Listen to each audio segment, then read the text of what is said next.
And I was like, well, I can do that because this was the very first accent I ever learned, actually, as a wee lad. So it was very natural to me. And I thought, oh, well, he seems like a wee bit of a trickster. Well, I can give him a wee bit of, I can give him a wee bit of a sense of humor, but also make him a fucking badass too if I have to, right?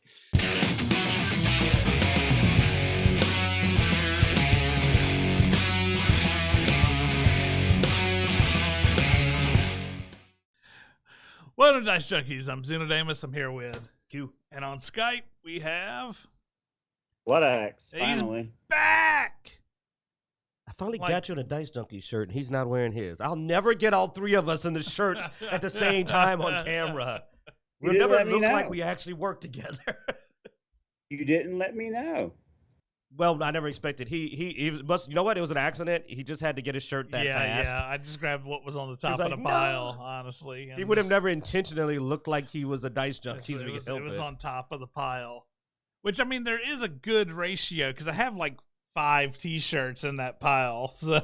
But you find a way to avoid it every time. So if I'm blindly grabbing a black T-shirt to wear, there's a good chance the only time he wears a Dice Junkies shirt is when I'm not wearing one. And then he's like, oh, okay, I can put it on now.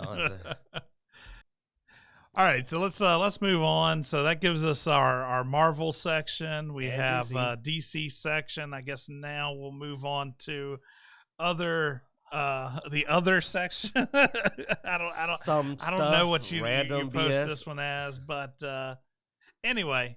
I mean, there were some interesting other trailers outside of Marvel and DC that got displayed at the Comic-Con.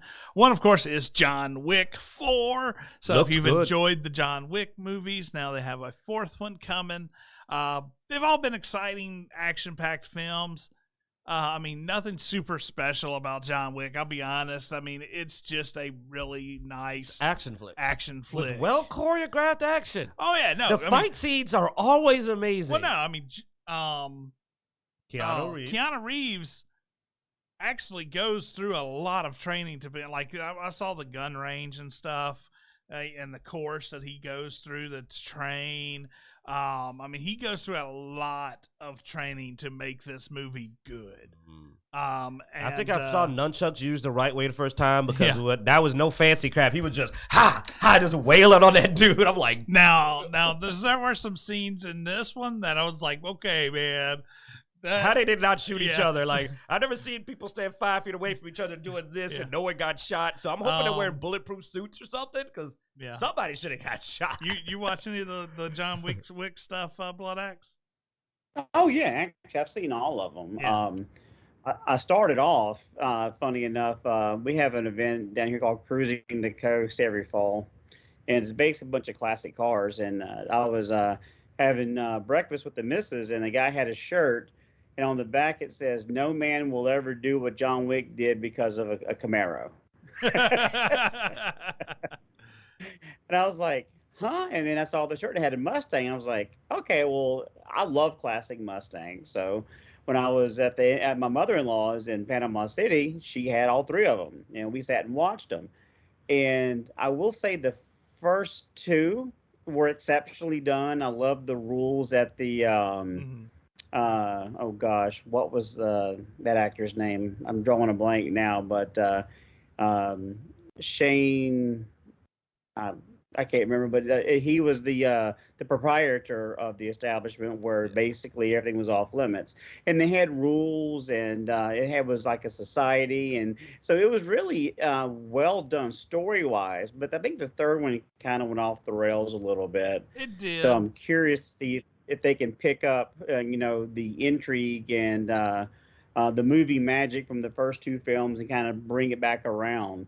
But no, I'll definitely watch it. It's a series that it's a guy thing. It's like something that you would watch on USA back in the 90s on the night they had movies for guys who like movies. It's definitely in that vein, but there's also enough in it that even Mrs. Bloodaxe enjoys the John Wick films. So I will definitely check it out because Keanu Reeves does a fantastic job. And they did say that they asked where it all ends, and Reeves' response was John Wick 5. So yeah, I mean, I need to watch them. Like I said, I've seen the action scenes. I've always meant to, but I don't want to watch it by myself. So we've already made plans to sit down and go through them. Watch them again. Because that's a like a buddy guy. You sit down with your boys and you watch it and you relax. And I definitely have always thought they looked great. And I'm like, Keanu, I knew about Keanu Reeves' amazing amount of gun training and all that. His effort to accuracy, to reloading, the bullet counts. He tried to make the best action movie he could, and I've never heard anybody saying him was bad. Not even, they're on the 4th movie, and people are still going, these movies are great. And I'm like, wow, usually the 3rd or 4th action movie is a trash fire. Come on, dude. Yeah. We all love Die Hard, but after Die Hard 2, it got really not good. Bad Boys. Yeah, so like I said, usually about 2's the best you can get out of an action series. We're on our 4th movie, and it still looks like it's going to be good. For some reason, we're still making Fast and the Furious films. It's about family. It's about family. I think we're going to wrap up there. Thanks for watching, guys. Be sure to check out Dicejunkies.com, where you find links everywhere we can be found online. Get on YouTube, like, subscribe, Facebook, follow us there, all that good stuff. And as every week, we hope you enjoy. Just a player, just a player, just a player playing the damn game. Trevor DeVal's Emperor Palpatine is like the love child between Mark Hamill's The Joker and Stewie Griffin.